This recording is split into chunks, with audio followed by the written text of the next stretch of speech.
Hi, this is George Matusek with the Catholic Review. We're here at the Pope John Paul II Prayer Garden, which was dedicated today, this morning, by Archbishop O'Brien and also Cardinal Keeler. It's located right next to the Basilica, and this was a vision of Cardinal Keeler to honor the visit of Pope John Paul II to Baltimore. This garden was a $1.3 million project, and it's located right here in downtown Baltimore as a place of prayer and contemplation for the citizens of Baltimore and for visitors across the country who can come here to visit the Basilica. We pray in the name of the Father, and of the Son, and of the Holy Spirit. Amen.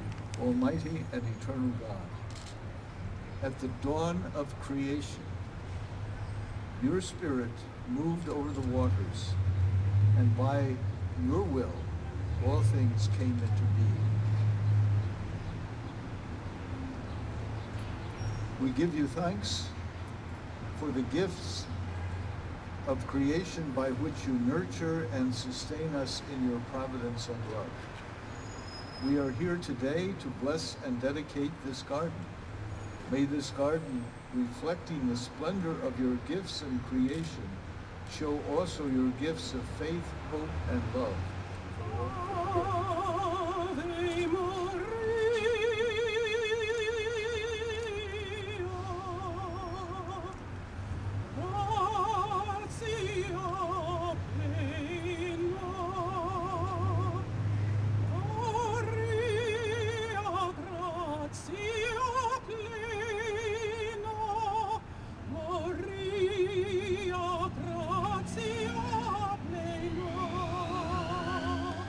Honestly, I was a little nervous representing the mayor, and now following the Ave Maria, which I've never done before. It's even a little more intimidating. Mayor Dixon could not be here today at this ceremony, and she asked me to bring greetings on her behalf and thank you all for giving the city this great gift. It's my tremendous honor to be here with Baltimore Archbishop Edwin F. O'Brien, His Eminence Cardinal Keeler, Councilman Bill Cole, and all the distinguished guests gathered here today. This is a very exciting time for our community as well as our city. The Pope John Paul II Memorial Prayer Garden will be a beautiful and meaningful addition to our city, our citizens, and the Charles Street Scenic Byway. It's a truly remarkable transformation that's taken place here since many of us gathered here 6 months ago. It represents the culmination of a great deal of collaboration and support, and the realization of a vision that began with my predecessor, Cardinal William Keeler.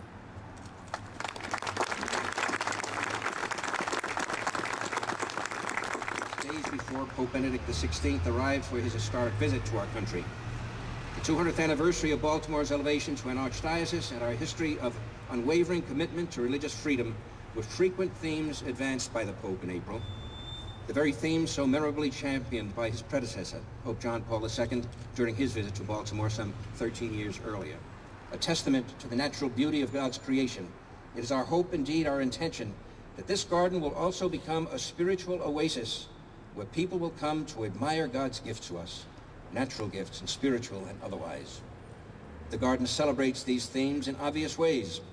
The Pope's words on that stone behind you, extolling our commitment to religious freedom and highlighting the responsibility of humanity that humanity has for nature and the environment. The symbols there too of the three monotheistic religions, and certainly the statue which we will soon unveil. Other symbols are more subtle. The dogwood trees whose blooms tell a visual glory of the crucifixion of Jesus. The flowers planted throughout the garden which historically have been tied to the Blessed Mother. And the overall shape of the garden which mirrors that of a fish, a symbol of Jesus for the early church.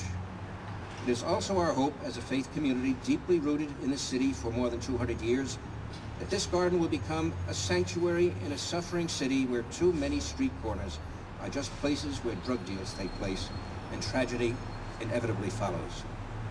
Please God, may this corner inspire the rebirth of many, many more Baltimore street corners and reflect the love of God that was so evident on that October day in 1995. And so we will bless this garden.